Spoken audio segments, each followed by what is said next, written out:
నమస్తే, welcome to prime nine paper analysis.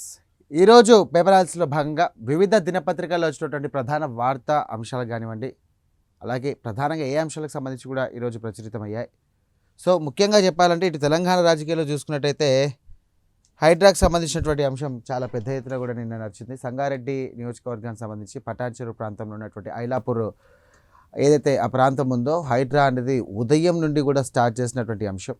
అక్కడ ఉన్నటువంటి బాధితులు కానివ్వండి, అక్కడ ఉన్నటువంటి వాసులు ఎవరున్నారో వారికి ఇబ్బందులు కలగకుండా వారిని ముందస్తుగానే వారికి అప్డేట్ ఇచ్చి వాళ్ళని అక్కడ నుండి ఖాళీ చేయించి అక్కడ పూర్తిగా 6 అంతస్తుల భవనాలను కూడా పూర్తిగా నేలమట్టడం జరిగింది. దాదాపు 15,000 కోట్లకు సంబంధించినటువంటి భూమిని అక్కడ హైడ్రా కాపాడిందని చెప్పేసి చెప్తా ఉన్నారు. రైట్, ఇంకో మరో అంశం చూసుకున్నట్టయితే తెలంగాణకు సంబంధించినటువంటి అంశం చూసుకున్నట్టయితే ఇటీవల కాంగ్రెస్ పార్టీకి రాజీనామా చేసినటువంటి సీనియర్ మోస్ట్ నాయకుడు అలాగే మాజీ మంత్రి అయినటువంటి జీవన్ రెడ్డి ఈ 2-3 రోజుల్లో సంబంధించి కూడా 20 తారీఖు లోపు కనుక మాజీ సీఎం కేసీఆర్కి సంబంధించినటువంటి ఆయన ఆధ్వర్యంలో జగిత్యాలలో భారీ బహిరంగ సభ పెట్టి కూడా అందులో ఆయన పార్టీ చేరుతున్నారని చెప్పేసి ప్రకటించడం జరిగింది. రైట్, మరి అంతర్జాతీయంగా చూసుకుంటే కనుక ఇటు ఇరాన్కి సంబంధించినటువంటి విషయంలో కానీ ఇటు అమెరికాకు సంబంధించినటువంటి విషయంలో శాంతి చర్చలు జరిగాయి. సో ఆ చర్చలు ఈరోజు కూడా కొనసాగే అవకాశం ఉంది. ముఖ్యంగా ఇరాన్ పెట్టినటువంటి షరతులకు కూడా అమెరికా ఓకే అని చెప్పేసి చెప్పింది. దీనికి సంబంధించి ఎటువంటి దాడులు ఉండకపోవచ్చు అని చెప్పేసి అందరూ కూడా అనుకుంటా ఉన్నారు. సో మొత్తం మీద నెలన్నర వరకు జరిగినటువంటి ఒక దాడుల వల్ల తీవ్ర స్థాయిలో కూడా ప్రపంచ దేశాలను కూడా కుదేలైపోయినాయి. సో మొత్తం మీద ఇటు చమురు వ్యవస్థ కానివ్వండి, ఇటు రవాణా వ్యవస్థకు సంబంధించినట్టు కానివ్వండి, ఇటు ద్రవ్యోల్బణం కానివ్వండి, ఇటు ప్రజా సంక్షేమకు సంబంధించినటువంటి అంశాలు చూసుకున్నట్టయితే చాలా మార్పులు వచ్చాయి. సో భవిష్యత్తులో ఇలాంటి యుద్ధాలు జరగకుండా ఉండాలని చెప్పేసి మనస్ఫూర్తిగా కోరుకుంటూ, సో ప్రధానంగా ఈరోజు మనం చూసుకోవాల్సినటువంటి ఈనాడు పేపర్లో ఏం వార్త ప్రధానంగా చేశారని చెప్పేసి చూసుకుంటే కనుక కార్యకర్తల్ని ఆర్థికంగా బలోపేతం చేస్తాం, పారిశ్రామికవేత్తలుగా తీర్చిదిద్దాం, ఎథికల్ ఎకనామిక్ ఎంపవర్మెంట్ విధానం తెస్తాం, జీవనోపాధికి కాదు ప్రజాసేవకే రాజకీయాలు, పార్టీ క్లస్టర్ ఇన్ఛార్జీలతో సీఎం చంద్రబాబు. రైట్, కార్యకర్తల్ని కూడా ఆర్థికంగా ఆదుకుంటామని చెప్పేసి సీఎం చంద్రబాబు ప్రత్యేకంగా ఆయన ప్రకటించడం జరిగింది. కార్యకర్తగా చూడకుండా కనుక సో ఎథికల్ ఎకనామిక్ ఎంపవర్మెంట్ విధానాన్ని తీసుకొస్తే కనుక వారికి జీవనోపాధికి సంబంధించింది కాకుండా ప్రజాసేవకే అని చెప్పేసి అన్నట్టు ఆ విధంగా కూడా మాట్లాడుతూ ఉన్నారు. సో తద్వారా పారిశ్రామికవేత్తలుగా తీర్చిదిద్దే ఒక ఇండస్ట్రియలైజేషన్ మ్యాన్గా కూడా వాళ్ళని తీర్చిదిద్దే అవకాశాలు ఉన్నాయి. అలాగా ఆ యొక్క కాన్సెప్ట్తో ముందుకెళ్తున్నామని చెప్పి చెప్తా ఉన్నారు. రైట్, మరో అంశం చూసుకున్నట్టయితే ప్రత్యేక భేటీ, యుద్ధం ముగింపుకు అమెరికా ఇరాన్ ప్రతినిధులతో ముఖాముఖి చర్చలు, జేడీ వ్యాన్స్ గాలిబఫ్ బృందాల భేటీ, పాల్గొన్న పాక్ ప్రధాని షెహబాజ్, డిమాండ్లను లిఖితపూర్వకంగా అందజేసుకున్నటువంటి ఇరు వర్గాలు, విదేశాల్లోని ఇరాన్ ఆస్తుల విడుదలకు అమెరికా అంగీకారం, 1979 తర్వాత అమెరికా ఇరాన్ ప్రత్యక్ష చర్చలకు ఇదే తొలిసారి, మరో రోజుకు పొడిగించాలంటూ కూడా సూచించిన పాకిస్తాన్, ఇస్లామాబాద్ పాకిస్తాన్ ప్రధాని షెహబాజ్ షరీఫ్తో అమెరికా ఉపాధ్యక్షుడు జేడీ వ్యాన్స్ చర్చల నిమిత్తం ఇస్లామాబాద్ చేరుకున్న ఇరాన్ విదేశాంగ మంత్రి Abbas Araghchi and parliament speaker Mohammad Bagher Ghalibaf బృందం. రైట్, ఒకవైపు చర్చలు జరుగుతూ ఉంటే కనుక లెబనాన్లో దాడులు తీవ్రమైనటువంటి అంశం చూస్తున్నాం. ఒకవైపు చర్చలు జరుగుతుండగా మరోవైపు లెబనాన్పై ఇజ్రాయెల్ దాడులు కొనసాగించి శనివారం నాటి దాడుల్లో 3 మరణించారు. 24 గంటల్లో 200 హెజ్బొల్లా లక్ష్యాలను ఛేదించామంటూ కూడా ఇజ్రాయెల్ వెల్లడించింది. ఉత్తర ఇజ్రాయెల్లోని సైనిక కేంద్రాలపై రాకెట్లను ప్రయోగించామని చెప్పేసి హెజ్బొల్లా పేర్కొంది. వాషింగ్టన్లో లెబనాన్ రాయబారి ఇజ్రాయెల్ రాయబారితో ఫోన్లో మాట్లాడారు. ఇక వచ్చే వారం 2 దేశాల మధ్య ప్రత్యక్ష చర్చలు జరుగుతున్నటువంటి నేపథ్యంలో ఈ ఫోన్ సంభాషణ మరింత ప్రాధాన్యత సంతరించుకుంది. మహాత్మా జ్యోతి బాపులే జయంతి సందర్భంగా ఆయన విగ్రహానికి నివాళులర్పించే కార్యక్రమంలో భాగంగా రాహుల్ గాంధీతో ముచ్చటిస్తున్న ప్రధాని మోదీ. రాహుల్ అమ్మ ఆరోగ్యం ఎలా ఉంది? కాంగ్రెస్ అగ్రనేతతో మోదీ మాటామంతి. మహిళా రిజర్వేషన్లను ముక్తకంఠంతో సవరిద్దాం, మాతృమూర్తులపై మన బాధ్యత నెరవేర్దాం, ఎంపీలకు ప్రధాని మోదీ లేఖ. వాస్తవంగా మహిళా రిజర్వేషన్ ఇస్తాం కనుక మహిళలకు సంబంధించిన న్యాయం జరుగుతుందని చెప్పి ప్రతి ఒక్కరు భావిస్తూ ఉన్నారు. అమరావతి నిర్మాణ వ్యయంపై జగన్ది విష ప్రచారం, పనులు వేగంగా జరుగుతున్నాయని చెప్పేసి ఆయనకు కడుపుమంట. పార్లమెంట్ తెలంగాణ సచివాలయ భవనాల ఖర్చును తక్కువ చేసి చూపిస్తున్నారు, వాటికంటే అమరావతి ఖర్చు ఎక్కువ అబద్ధాలు. రైట్, ఇక అమరావతికి కేంద్ర సర్కార్ చట్టబద్ధత కల్పించడంలో దాన్ని కదలలేంచాలేమన్న కడుపుమంటతో రాజధాని నిర్మాణ పనులు శరవేగంగా జరుగుతుంటే చూసి ఓర్వలేక వైకాపా అధ్యక్షుడు జగన్, ఆ పార్టీ నాయకులు రోజుకో విధంగా అవాకులు చెవాకులు పేలుతున్నారని, అబద్ధాలు కూడా ప్రచారం చేస్తున్నారని చెప్పేసి మంత్రి నారాయణ ధ్వజమెత్తారు. మొత్తం మీద మావిగన్ అనే కాన్సెప్ట్ కూడా తీసుకొచ్చిండు ఈ వైఎస్ జగన్ సంబంధించినటువంటి అంశం. మావిగన్ అనే కాన్సెప్ట్ తీసుకొచ్చి ప్రజలకు ముందుకు తీసుకెళ్లే ప్రయత్నం చేసినప్పటికీ కూడా అది ఎందుకు అంత ఆ పీక్ స్టేజ్లో వెళ్ళలేదని చెప్పేసి కూడా ప్రతి ఒక్కరు కూడా అనుకుంటా ఉన్నారు. ఎందుకంటే అమరావతికి దాదాపు 10 సంవత్సరాలు దాటిపోయినటువంటి సందర్భం ఏంటి, రాష్ట్రం విడిపోయి సరైనటువంటి రాజధాని లేక ఆంధ్ర ప్రజలు చాలా మటుకు కూడా చాలా ఇబ్బందులు పడుతూ ఉన్నారు. ఇటు అమరావతియా, గుంటూరా, విజయవాడ లేకపోతే విశాఖపట్నమా ఏంటి అసలు అనే డైలమాలో ఉన్నటువంటి టైంలో చంద్రబాబు తీసుకొచ్చినటువంటి అమరావతియే ప్రధానంగా అన్నిటికీ వర్ణలో ఉన్నటువంటి ఒక ప్రాంతం. అలాగే పారిశ్రామికంగా కానివ్వండి, ఇండస్ట్రియల్గా కానివ్వండి, ఏదైనా కానివ్వండి, ఆ విధంగా చూసుకుంటే Amaravati is the best place అని చెప్పేసి ఇటు శాసనసభ కానివ్వండి, శాసన మండలిలో కూడా ఆమోదం తెలిపినంత తర్వాత అది పార్లమెంట్ ఉభయ సభల్లో కూడా Amaravati is the capital city of the Andhra Pradesh అని చెప్పేసి వాళ్ళు ఇవ్వడం జరిగింది. సో ఆ కాన్సెప్ట్ కిందనే జగన్ విష ప్రయోజనం చేస్తున్నారని చెప్పేసి మంత్రి నారాయణటువంటి వాదన. భూ రికార్డులకు ఆన్లైన్ తాళం, పట్టాదారుల హక్కుల పరిరక్షణకు ఈకేవైసీ ఆధార్ అనుసంధానంతో అమలు, దస్త్రాలు మార్చాలని ప్రయత్నిస్తే వెంటనే రైతు మొబైల్కు సందేశం, రికార్డ్ లాకింగ్ మెకానిజాన్ని అందుబాటులోకి తెచ్చినటువంటి సర్కార్, నిషేధిత ఆస్తులకు వర్తించదని చెప్పేసి కూడా ఇవ్వడం జరిగింది. న్యాయవాది ప్రాణం తీసిన భారీ ట్యాంకర్, ప్రమాద తీవ్రతకు నుజ్జునుజ్జున కారు, అక్కడికక్కడ మృతి చెందిన హైకోర్టు న్యాయవాది, గంటన్నర పాటు శ్రమించి కారును బయటకు తీసినటువంటి పోలీసులు. ఎన్టీఆర్ జిల్లా కీసర టోల్ ప్లాజా వద్ద ఘటన. బోల్తా పడిన ఫ్లైయాస్ ట్యాంకర్ కింద కారు. రైట్, శాండియాగో తీరానికి చేరువలో పెసిఫిక్ మహాసముద్రం జరిగినటువంటి ఓరియన్ వ్యామ నౌక చందమామపై సందడికి సిద్ధం. ఆర్టెమిస్ 2 యాత్ర దిగ్విజయం, భూమికి తిరిగి వచ్చినటువంటి వ్యామోగాలు, భావి మిషన్లకు మార్గం సుగమం. రైట్, పోలవరంలో జంబో టర్బైన్లు, తక్కువ ఎత్తుతోనే ఎక్కువ విద్యుత్ ఉత్పత్తి, ఆసియాలోనే అతిపెద్ద టార్బో జనరేటర్ల ప్రాజెక్టు, టార్బో జనరేటర్ ఏర్పాటుకు వీలుగా జరుగుతున్నటువంటి సివిల్ పనులు. రైట్, పోలవరం అనేది కూడా వీళ్ళది సంబంధించి కూడా ఈ త్వరలో కూడా పూర్తి చేస్తామని చెప్పేసి కూడా చెప్పడం జరిగింది. రైట్, నెక్స్ట్ సాక్షికి సంబంధించినటువంటి ప్రధాన అంశాలు ఏంటో చూద్దాం ఒకసారి. అమరావతి వర్సెస్ మావిగన్. సో కాన్సెప్ట్ ఇచ్చాడు, ఇప్పుడు నేను చెప్తాను క్లారిటీగా. అమరావతి ఆలోచన గ్రీన్ఫీల్డ్ శూన్యం నుండి నిర్మించాలి. ఇక మావిగన్ అభివృద్ధి చెందినటువంటి అర్బన్ ప్రాంతం, దాదాపు 110 కిలోమీటర్లు. రైట్, ఎయిర్పోర్ట్ లేదు, ఉంది, మావిగన్లో ఉంది. అంతర్జాతీయ విమానాశ్రయం గన్నవరం. ఓకేనా, ఇప్పుడు క్లారిటీ కనిపిస్తుంది. రైట్, ఇక పోర్టు ఏంటి లేదు, మచిలీపట్నంలో ఉంది. కార్పొరేషన్లు లేవు, అంటే బాబు గారు తీసుకొచ్చినటువంటి అమరావతి దాంట్లో, మావిగన్లో జగన్ గారి సంబంధించినటువంటిది. కార్పొరేషన్లు లేవు, 4 ఉన్నాయంట కార్పొరేషన్లు మావిగన్లో, విజయవాడ, గుంటూరు, మచిలీపట్నం అండ్ మంగళగిరి. రైల్వే స్టేషన్లు లేవు, 3 మేజర్ రైల్వే స్టేషన్లు విజయవాడ, గుంటూరు, మచిలీపట్నం. రహదారులు అమరావతిలో లేవు, పూర్తి కనెక్టివిటీ ఉంది, NH16 అండ్ NH65. ఓకే, జనాభా 1,00,000 లోపు. ఇక్కడ మావిగన్లో 60 లక్షలు అర్బన్ ప్రాంతంలో జనాభా. మెడికల్ కాలేజీలు అసలే లేవంట. ఇక్కడ మాత్రం మావిగన్లో మాత్రం 4 గవర్నమెంట్ అండ్ ప్రైవేట్ కాలేజీలు అని చెప్పేసి చెప్పడం జరిగింది. రైట్, ఖర్చు 2 లక్షల కోట్లు, రోడ్లు డ్రైనేజ్లకే 20,000 కోట్లు.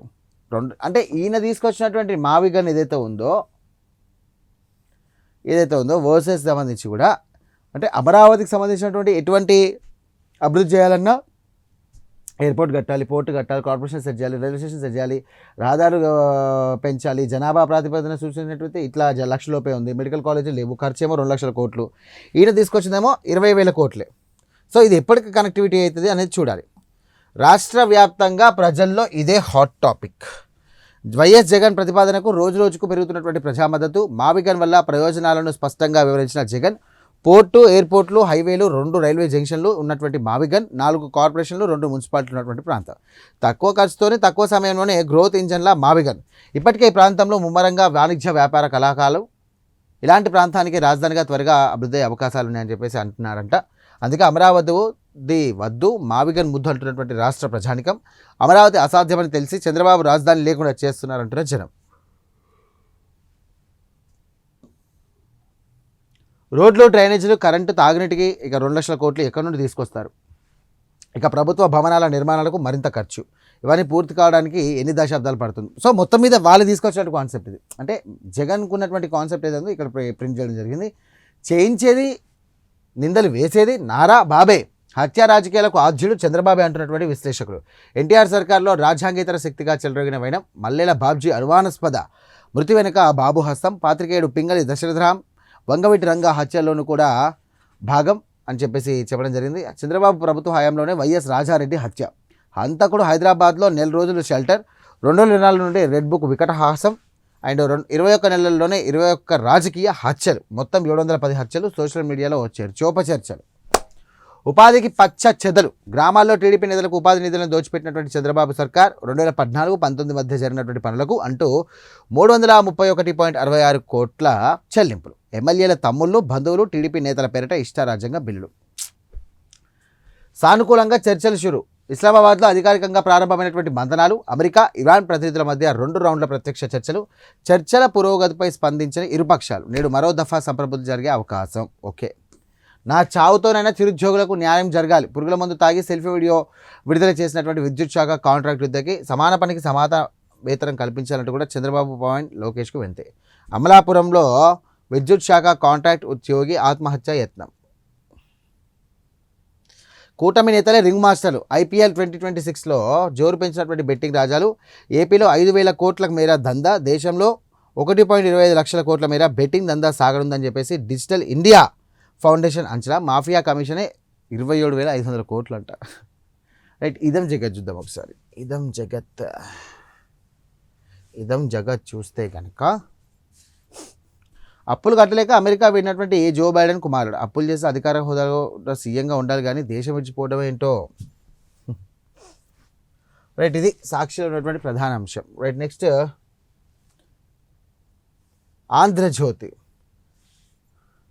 అమెరికా వ్యోమగములు రీడ్ వైస్ మ్యాన్ అలాగే విక్టరీ గ్లోవర్, కెనడా వ్యోమగములు క్రిస్టినా కోచ్ అలాగే జెరీమీ హన్సన్ నెల రోజుల కబుర్లతో నేలకు ఓరియన్.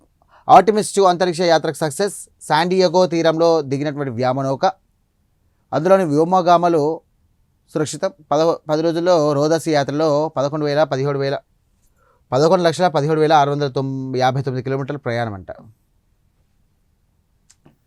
రైట్, ఇంకో అంశం చూసుకున్నట్టయితే అమరావతి అభివృద్ధి సమాధానం, జగన్ బ్యాచ్కు కౌంటర్ అదే. రాజధాని నగరం సెల్ఫ్ ఫైనాన్స్ ప్రాజెక్టు పెట్టుబడికి రెట్టింపు ఫలితాన్ని రాష్ట్రానికి ఇస్తుంది. ప్రభుత్వం చేతిలో 5,000 ఎకరాల ల్యాండ్ బ్యాంక్. ప్రస్తుత రేట్ల ప్రకారం దీని విలువ 50,000 కోట్లు. అమరావతిపై ద్వేషంతోనే వైసీపీ విమర్శలు చేస్తూ ఉంది. ఫ్యాన్ తీసేసి గొడ్డలు పెట్టుకో, వైసీపీ అంటేనే విధ్వంసం వినాశనం, ఎవరైనా నుండి మంచి పని చేయాలి అని పార్టీ పెడతారు కానీ నరకడం చంపడమే వైసీపీ పాలసీ. తల్లిని చెల్లిని ట్రోలింగ్ చేసినటువంటి పట్టని జగన్ వీకెండ్ కామెంట్పై మంత్రం అక్కసు. జర్నలిజం అంటే తప్ప రప్ప అన్నంత ఈజీ కాదు. రాధాకృష్ణని తండ్రి ఏం చేయలేకపోయారు, ఇక నువ్వెంత, ఇకనైనా మారండి, రౌడీజం చేస్తానంటే తొక్కుకుంటూ వెళ్తాం, జగన్కు హోంమంత్రి అనిత హెచ్చరిక. సో ఒక కోల్డ్ బోర్ అయితే జరుగుతూ ఉంది ఇటు ఈయనకి అండ్ జగన్కి సంబంధించి కూడా. Radhakrishna MD of the Andhra Jyothi చూడాలి. రాజశేఖర రెడ్డి జీవించి ఉన్నప్పుడు అంటే దాదాపు 10 ఏళ్ల క్రితం ఆ కుటుంబంలో చోటు చేసుకున్న ఒక దిగ్భ్రాంతకార సంఘటన గురించి కూడా నాకు తెలుసు. సమయం వస్తే సదరు సంఘటన ఏమైనా బయటపడాల్సిందో తెలియదు. ఆ సంఘటన గురించి తెలిస్తే యావత్ ప్రజానికం. రైట్, తేలని చర్చలు, ఇస్లామాబాద్లో ఇరాన్ అలాగే అమెరికా భేటీ. అమెరికా తరఫున వాన్స్ విట్కాఫ్ కుష్నూర్, ఇరాన్ నుండి గాలిబాఫ్ అలాగే ఆర్గెచ్చి హాజరు. అండ్ 2 గంటలకు పైగా కొనసాగిన చర్చలు సంబంధించినటువంటి అంశం అది. అన్నమయ్య జిల్లాలో వేసవిలోనూ సాగవుతున్నటువంటి పంటలు, దేశవ్యాప్తంగా జలధార అధ్యయనానికి త్వరలో కేంద్ర బృందం. అన్నమయ్య జిల్లాలో ప్రాజెక్టు విజయవంతం, సమర్థవంతంగా నీటి వనరుల వినియోగం, 8.59 మీటర్లు పెరిగిన భూగర్భ జలాలు, పెరిగిన వ్యవసాయ ఉద్యాన పంటల సాగు, రాష్ట్ర వ్యాప్తంగా అమలుకు సీఎం నిర్ణయం. విరుచుకుపడ్డ మృత్యువు, ఇందాక చూసాం కదా ఆయన ఫోటో. టోల్గేట్ వద్ద ఆగిన కారుపై బోల్తా పడినటువంటి భారీ ట్యాంకర్, హైకోర్టు న్యాయవాది శ్రీనివాసరావు దుర్మరణం. కీసర టోల్ ప్లేస్ వద్ద ఘోర ప్రమాదం, వెనుక నుండి వేగంగా వచ్చి డివైడర్ను ఎక్కి పక్కన ఉన్నటువంటి కారుపై పడ్డ ఫ్లయాష్ ట్యాంకర్ అండ్ కారు నుజ్జురుచి డ్రైవర్ సీట్లను అడ్వకేట్ మృతి. ఇంటింటికి పోలవరం వెలుగులు, శరవేగంగా జల విద్యుత్ సంబంధించినటువంటి అంశం. సో కేంద్రం పనులు 2027 జూలై నాటికి కూడా 3 యూనిట్ల సిద్ధం. ప్రస్తుతం 60% మేరకు కూడా పనులు పూర్తి అని చెప్పేసి ఇవ్వడం జరిగింది. సో ఇది ప్రధానంగా వచ్చినటువంటి అంశం. సో లాస్ట్ వెలుగు, ప్రతి సీట్లో సంబంధించి కూడా స్కూల్ బ్యాగులు పెట్టడం జరిగింది. ఎందుకంటే అమెరికా ఇజ్రాయెల్ వైమానిక దాడుల్లో ప్రాణాలు కోల్పోయినటువంటి మినాబ్ స్కూల్ చిన్నారులకు పాకిస్తాన్ శాంతి చర్చల కోసం బయలుదేరినటువంటి ఇరాన్ సంబంధించినటువంటి ప్రతినిధి బృందం వినూత్న రీతిలో నివాళులు అర్పించింది. విమానంలో సీట్లలో చిన్నారి ఫోటోలు, అలాగే వారి స్కూల్ బ్యాగులు, రక్తంతో రాసినటువంటి బూట్లను, అలాగే గులాబీలను ఉంచి ఇస్లామాబాద్కు భావోద్వేగ యాత్ర చేసింది. చిన్నారి మృతికి నివాళిగా విమానానికి మినాబ్ 168 అని పేరు పెట్టింది.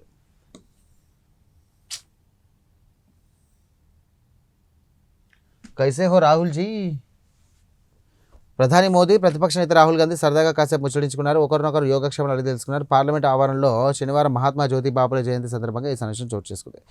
ఇది హైలైట్ న్యూస్. నిజంగా ఐలాపూర్ అక్రమంగా కట్టినటువంటి ఫామ్ హౌస్ కూల్చేసినటువంటి అధికారులు, ఫామ్ హౌస్ తమ్ముడు అపార్ట్మెంట్, అలాగే 42.5 ఎకరాల భూమి ప్రభుత్వ భూమిలో 720 కోట్ల విలువైనటువంటి భూములను చెరబట్టినటువంటి బీఆర్ఎస్ నేతలు నేలమట్టం చేసి స్వాధీనం చేసుకున్న హైడ్రా అండ్ సంగారెడ్డి జిల్లా అమీన్పూర్ మండలం ఐలాపూర్లో మెగా ఆపరేషన్. 15,000 కోట్ల విలువైనటువంటి 861 ఎకరాలు స్వాధీనం. ఆ వెంటనే కంచె వేసి కాపాడిన అధికారులు. హైడ్రాకు మద్దతుగా సేవ్ ఐలాపూర్ అంటూ నినాదించినటువంటి జనం. రాష్ట్రంలో సంచలనం. అండ్ ఇదే హైలైట్ టాపిక్. అసలు అప్పుడు అధికారంలో ఉన్నటువంటి టైంలో ఎవరైతే బీఎస్ఎస్ సంబంధించినటువంటి నేత మాణిక్ యాదవ్ అని చెప్పేసి ఆయన ఆధ్వర్యంలో ఆయన ఫామ్ హౌస్ కూడా ఇటు కూల్చడం జరిగింది. సో ఆ ఫామ్ హౌస్ ఇది, అదే ఫామ్ హౌస్, ఇగో ఇదే farm house. Right. Sunrisers ఓటమి. సన్ రైజర్స్ హైదరాబాద్ మళ్ళీ నిరాశ మిగిలింది. ఓపెనర్ అభిషేక్ శర్మ ధనాధన్ బ్యాటింగ్తో ఊపు తెచ్చినప్పటికీ బౌలింగ్లో పూర్తిగా ఫెయిల్ అయ్యి 220 టార్గెట్ను కూడా కాపాడలేకపోయారు. దీనికి సంబంధించినటువంటి అంశం మనం చూస్తూ ఉన్నాం. మొత్తం మీద అయితే ఇటు సన్ రైజర్స్కి కాస్త నిరాశ అనిపిస్తుంది అనుకోవచ్చు. నిరాశ బాగా ఉందని చెప్పేసి అనుకోవచ్చు. ఎందుకంటే ఇటు వాళ్ళు ఆడినప్పటికీ కూడా ఎందుకో అంత టఫ్ పోటీ ఇవ్వలేకపోతున్నారని చెప్పేసి అనుకోవచ్చు. రైట్. దేశం విదేశం తిరిగి వచ్చినటువంటి వ్యోమగాములు, అలాగే ఆర్టిమిస్కి సంబంధించినటువంటి అంశం. ఫస్ట్ రౌండ్లోనే ఏవీ తేలా. ఇస్లామాబాద్లో పాక్ మధ్యవర్తిత్వంలో ఇరాన్ అమెరికా చర్చలు అయినప్పటికీ కూడా రెండో దశలో ఉంటాయని చెప్పేసి అనుకుంటా ఉన్నారు. చూడాలి మరి దీనికి సంబంధించి కూడా ఏమంటారు, ఏం జరగబోతోంది అని చెప్పేసి. రైట్. అడ్డగోలు ఆరోపణలు చేస్తా కనుక చెప్పు దిగుద్ది. బీఆర్ఎస్ సోషల్ మీడియా ప్రతినిధులపై సీతక్క ఆగ్రహం. సెల్ ఫోన్ల కొనుగోలు పారదర్శకంగా జరిగింది. అంగన్వాడీ ఫోన్లు ఇస్తా అంటే కళ్ళల్లో మంట పోసుకుంటారు, నిప్పులు పోసుకుంటారు అని చెప్పేసి అని అంటుంది. సోషల్ మీడియా నిజంగా చెప్తున్నా కదా, కాంగ్రెస్ కానీ బీజేపీ అంత యాక్టివ్ ఉండదు. కాంగ్రెస్ బీఆర్ఎస్ పిచ్చ యాక్టివ్. నిజంగా చెప్తున్నా, మామూలు యాక్టివ్ కాదు.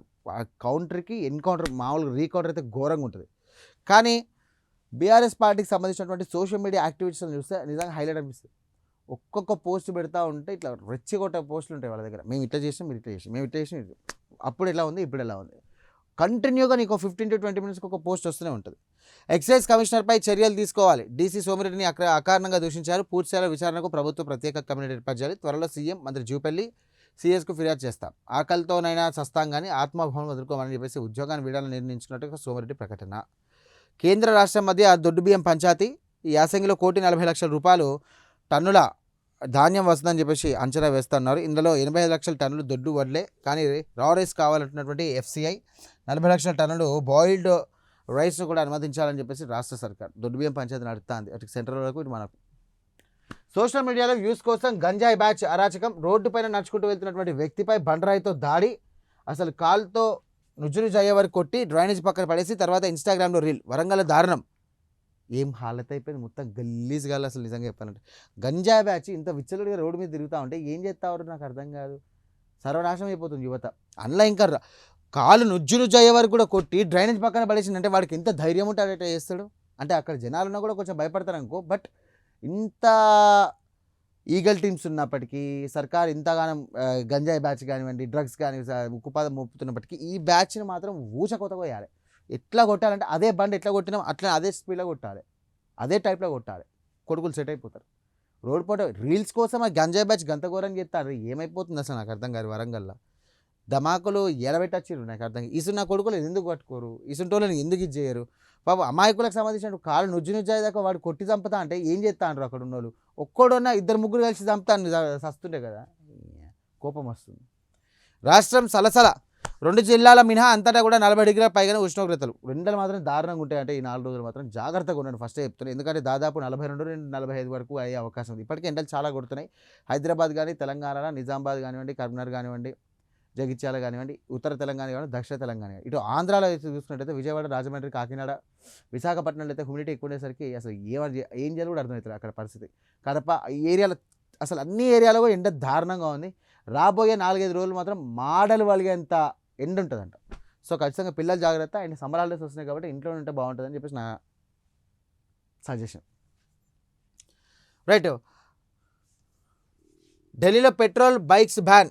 ఢిల్లీలో 2028 నుండి కొత్త పెట్రోల్ 2 వీలర్స్ రిజిస్ట్రేషన్లు, 2027 నుండి 3 వీలర్ రిజిస్ట్రేషన్ రద్దు చేయనున్నారు. ఈ మేరకు శనివారం ఢిల్లీ సర్కార్ కూడా ఎలక్ట్రిక్ వెహికల్ ఈవీ పాలసీ 2026 సంబంధించినటువంటి 2030 మసాయిదాని కూడా ప్రజాభిప్రాయ సేకరణలో రిలీజ్ చేసింది. ఎందుకంటే అక్కడ మనకు మొత్తం మీద చూసుకున్నట్టయితే